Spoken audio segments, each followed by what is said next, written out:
We welcome some. Listen.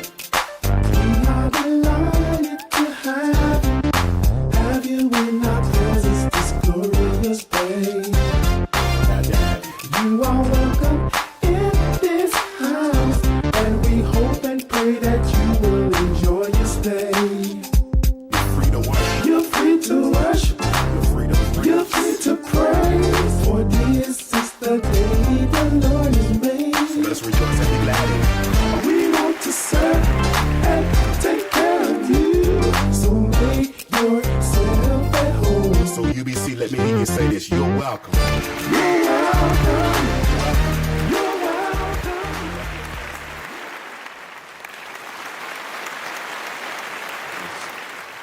Piece that merely reads, "Then the king commanded that they brought Daniel and cast him into the den of lions. Now the king spake and said unto Daniel, Thy God whom serves continually, he will deliver thee. And a stone was brought and laid upon the mouth of the den.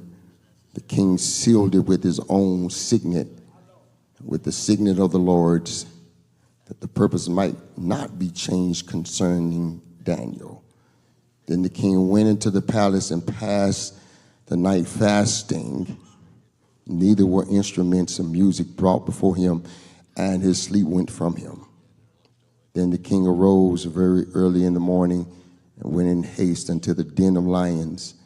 When he came to the den, he cried with a lamentable voice unto Daniel, and the king spake and said unto Daniel, O Daniel, servant of the living God, is thy God whom thou servest continually able to deliver thee from the lions? Then said Daniel unto the king, O king, live forever. My God sent his angel and have shut the lions' mouths, and they have not hurt me, for as much as before him innocency was found in me. For a few moments, I want to talk about when Daniel goes to class. Touch your neighbor and say, when Daniel goes to class. You may be seated, amen.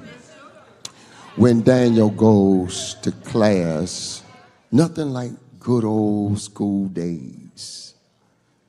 The best day of the year was the first day of class. I couldn't wait to get to school to find out whose homeroom class I was in and who was going to be in homeroom. Couldn't wait to see who was going to be the finest girl in class that year. Come on, brothers, talk back to me. They used to tell us on the first day of school to get up early, eat a good breakfast, sit at the front of the class, do your homework, get a good, nice rest, because what you do on the first day sets the pace for the rest of the year. What I'm trying to tell you is that there was nothing like the first day of class. And here in this text, we find a place where Daniel himself is now going to class. It all happened when Daniel had a reputation throughout the land, and the reputation he had is that people knew throughout the entire land, imagine that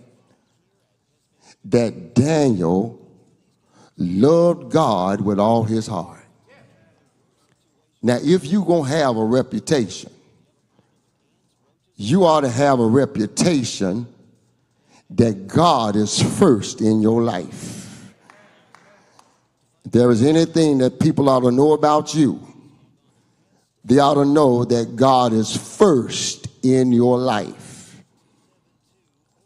Unfortunately, people know more about the fact that you are a Cowboy fan,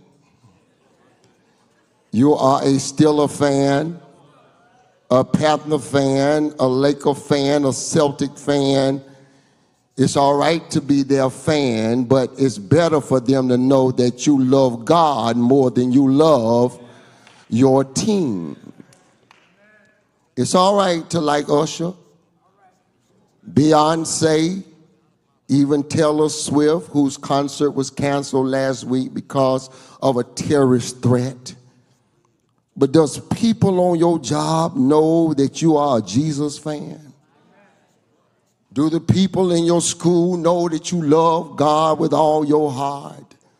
Does everybody in the barber shop, in the beauty parlor, know that for God you live and for God you die? The word was out that Daniel loved God. But there was a king by the name of Darius, give me some more in the house, who also admired Daniel, but under political pressure, had a decree put in place. And that decree said that everybody in the land must worship me as the king. Don't you know that this now put Daniel in a catch-22? Because Daniel prayed daily unto his God. But the law said that if you pray to any other god, you must be put to death. So everybody in the land worshiped and prayed to Darius as their god. But there was one man, everybody say one man, who refused to do so. And his name was Daniel. Instead of worshiping Darius, every morning Daniel would open his window towards Jerusalem, fall on his knees, pray and shabak his God, halal his God, and praise unto his God, and he would pray unto the living God. And because Daniel didn't worship this king named Darius, he was put, as we know, into a lion's den. Lord have mercy. But I see it as Daniel going to class. Daniel is put in the lion's den. Dr. William Augustus Jones preached this some years ago, and he didn't preach Daniel in the lion's den, Coach Hayes. He preached the lion in Daniel's den. Lord have mercy.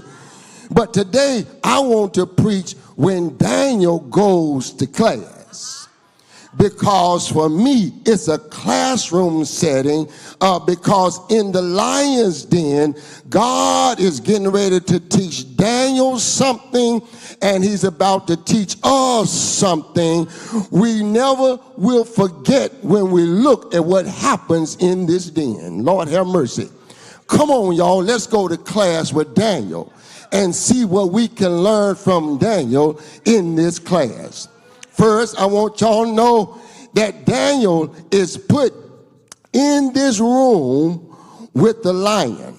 I want y'all to know that Daniel does not belong there, but he's put there. Can I tell you, students, that there are times in this life that you will be in places where you will feel like you just don't fit. But can I tell you that being in school and being successful in life is not always feeling like you have to fit. Sometimes you just got to be determined that you're going to finish. And you don't have to fit in order to finish. Are y'all hearing me? Daniel did not fit in a lion's den. He was a worshiper. He didn't fit in a cave with a lion. He was a worshiper. He was an intercessor. He was a prayer warrior. He belonged in the pulpit somewhere. He belonged in the choir stand somewhere. He belonged in a worship hall somewhere. But here he is in a lion's den, locked up with the lion where he did not fit. What I'm trying to tell y'all is that when you go to school this year, you might be in a setting where you don't fit fit because God has built you differently. You are a peculiar treasure. You're not going to always fit with your friends. You're not going to always fit with those thugs who don't want much for their life. You're not going to always fit in environments that don't accept you. But you got to learn how to tell the enemy, I may not fit, but I ain't here to fit. I'm here to finish. I'm going to tell y'all something. Not many of y'all know that I tried to start me a little business, and I had to go to a business meeting. And at this business meeting, there were businesses from all over the world, clothiers from all over the world. And I went to this meeting because I needed to learn something that I didn't know. That was my assignment. I was just going to this meeting because when you want to get better, you need to be around the people that know more than you know. Are y'all hearing me? And so I went to this meeting, and there were people and men at this meeting from Greece, from Italy, from France at this meeting. And there I was from Germany, and there I was from Little Clemens, North Carolina, Winston-Salem, North Carolina, at this meeting. So we went to dinner. And I said, well, I'm just going. This ain't necessarily my hangout crowd, but I need to learn something that I don't know. I'm talking about fitting now. So I go to dinner with this group of men that I don't know. They already know that I pastor a church, but I got a little small sir-tie business. So I go and we sit down and we start ordering from the menu. Well, all of them order beer to drink at the table. Now that puts me in a pickle, because I don't drink beer, right? But ain't that I'm just, sinless. I got some other stuff I do, but ain't, all I've seen come short of the glory of God. But that just ain't my thing. So hear what I'm saying. So I'm sitting there. They order beer, and I asked the servers for some water. And they said, Sir Ties, that's what you're drinking? I said, I'm good. That's all you drinking? I said, well, let me just put it this way. I'm going to order me some water. And if Jesus decides to turn this water into wine, then I'll drink the wine. But if the water just remains water, that's what I'm going to drink. And they all just started laughing. But while I was sitting there, they were drinking their beer and they were drinking their wine. And the more they drank, the more they started talking. And the more they were talking, the more I was taking notes. Y'all ain't hearing me. I was getting all the information that I needed. What I'm trying to tell y'all is I had my water. I didn't necessarily fit, but I wasn't there to fit. I'm trying to finish. Y'all ain't getting me. Sometimes it ain't about you fitting. It ain't about you being cool. It ain't about you being the most popular. You got to finish what God started. Touch your neighbor and say, neighbor, you may not fit, but you got to finish.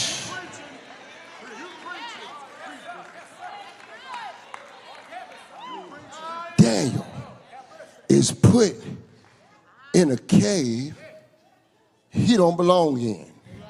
So he has to go to this class with a lion. Lord have mercy. Now notice that Daniel is put in this room with a lion. Notice he ain't yelling. He ain't screaming. He's not frantic. He ain't scared. He's facing his lion.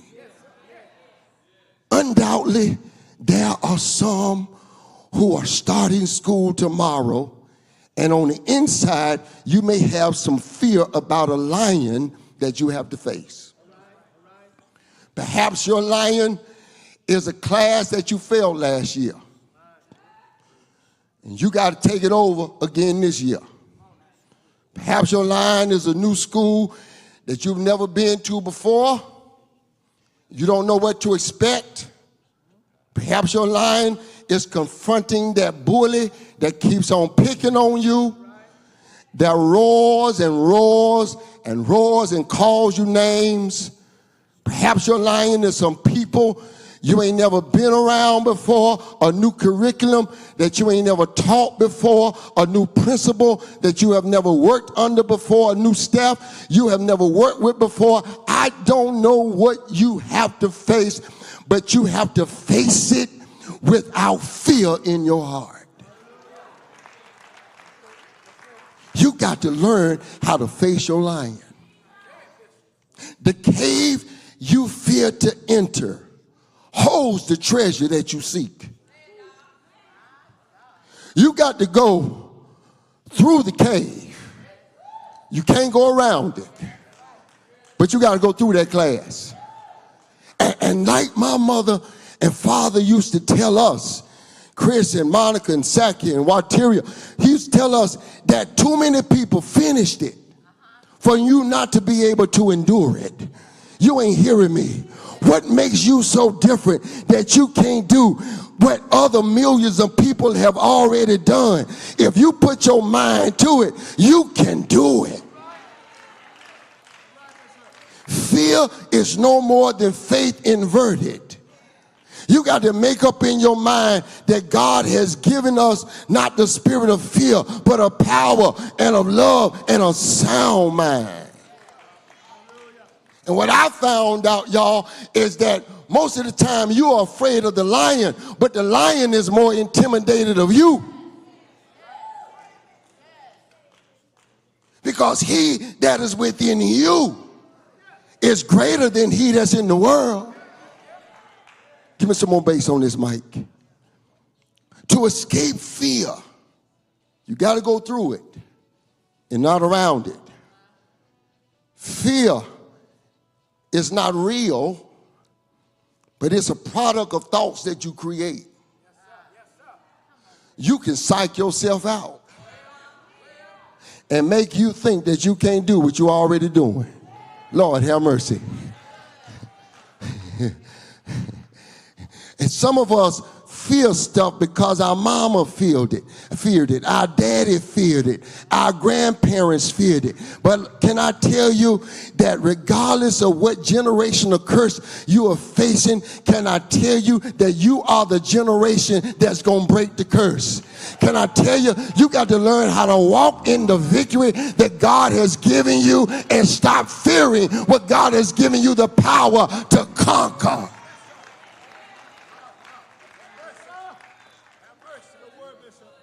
Let me challenge you. Every day you live, you ought to do something that you used to fear. Go on and do it.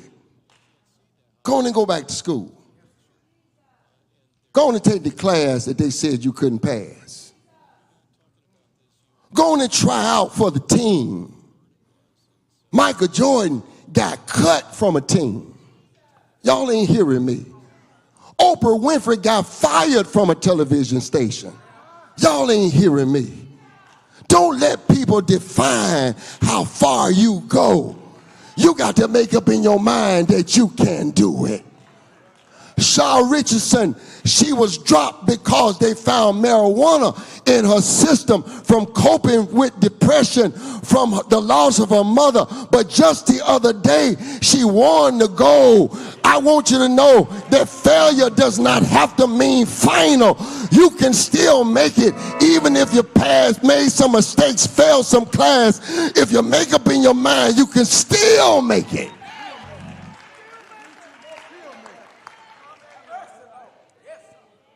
Let me hurry up. Let me hurry up. Daniel is there.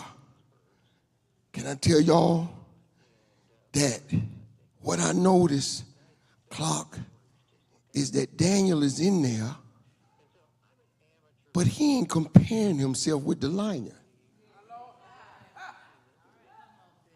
Matter of fact, We never see in text where Daniel even referenced the lion. Now, me and you put in that thing. Last week, we saw Moses ran from just a snake hitting the ground. Can you imagine Moses in there with a roaring lion? Daniel never referenced the lion. He never compares himself to the lion. I want y'all to know that here's what I'm trying to tell you. I'm talking to the young people today. Listen to what I'm trying to tell you. That Daniel knew that even in a den, even in a cave class, Daniel knew that he was still a worshiper. And he knew that the lion was still a lion. And he never got it twisted. Students, when you go to class tomorrow, you ought to make up in your mind that you are not going to spend your year comparing yourself and competing with somebody else.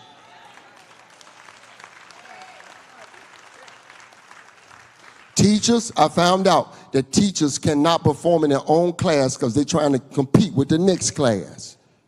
You need to have your own plan and perform at the level that God has given you to perform. Competition and trying to compete with somebody else can put stress and anxiety in your spirit like never before. The name of the game is to learn something. You may not score as high as somebody else, but score the best you can. Benjamin Mays said it must be born in the mind that the tragedy of life does not lie in not reaching your goal. The tragedy lies in having no goal to reach. It isn't a calamity to die with dreams unfulfilled, but it's a calamity not to dream.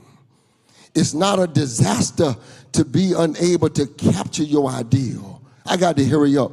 But it's a disaster to have no idea to capture. It's not a disgrace not to reach the stars, but it's a disgrace to have no stars to reach for. Not failure, but low aim is the sin.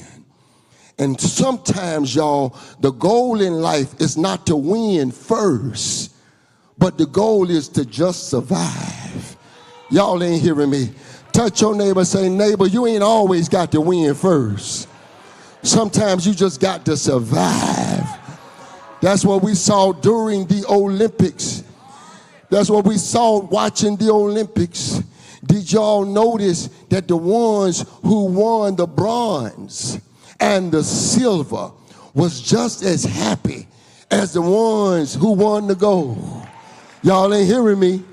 That's because sometimes the celebration is not about the level of victory, but the agony of what you had to overcome to just get where you are. In the Olympics, whether you come in first, second, or third, everybody had to train, everybody had to practice, everybody had to make sacrifice.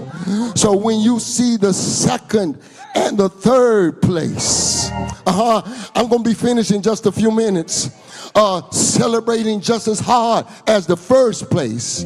That's because sometimes it's not always about coming in first, but sometimes it's just about coming in. Do I have a witness in here? It's just about surviving. Do I have any survivors in here?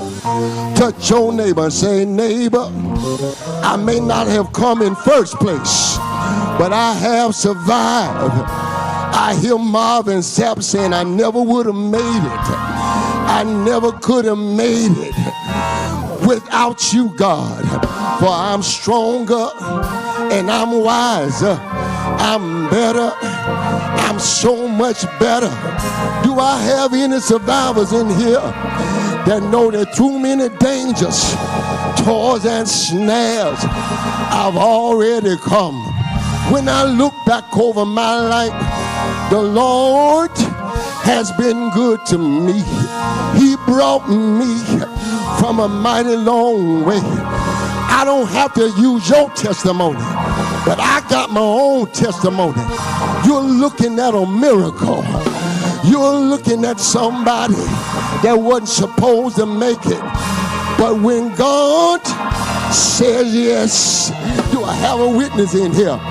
What the devil meant for evil, God meant for good. Say yes, say yes, say yes. Well, I got to hurry up and finish in here. So Daniel goes to the lion's class. Daniel is in the den, and he's not expected to survive. They put him in there to die. But like Bill Jones said, the lion's den became Daniel's den. The lion's class became Daniel's class. And what the devil meant for evil, God meant for good. Because right there, Daniel became a lion tamer. The lion didn't harm him. The lion didn't hurt him. The lion didn't kill him. But he survived. Touch your neighbor and say, neighbor, no weapon formed against you shall prosper. You shall survive. Do I have a witness in here? I don't know who I'm preaching to, but if they lie on you, it's not gonna kill you. You shall survive. If they build traps for you, it won't catch you. You shall survive. Do I have a witness in here? I don't know what tomorrow holds, but I do know who holds tomorrow. I shall survive. I got survival on the inside of me. I don't know what I got to go through, but it doesn't matter, because when I go through, the God I serve, he's always able to bring me out. Do I have a witness in here? And that's why we got to pray for our children, because church, they got to go through something we are going through now. Don't you know that the Civil Rights Office just reported that 1.6 million students attend a school with law enforcement officers? We invite you to make a contribution to the ministry. Through your giving, we reach our community and expand his kingdom. And we recognize the one who gave us everything. To give, you can use technology. Use the Push app or go to Giving page on the Union Baptist website. Use the Cash app, $UBC1203. Use the Givelify app, Union Baptist Church, Winston-Salem. Let us show love through giving.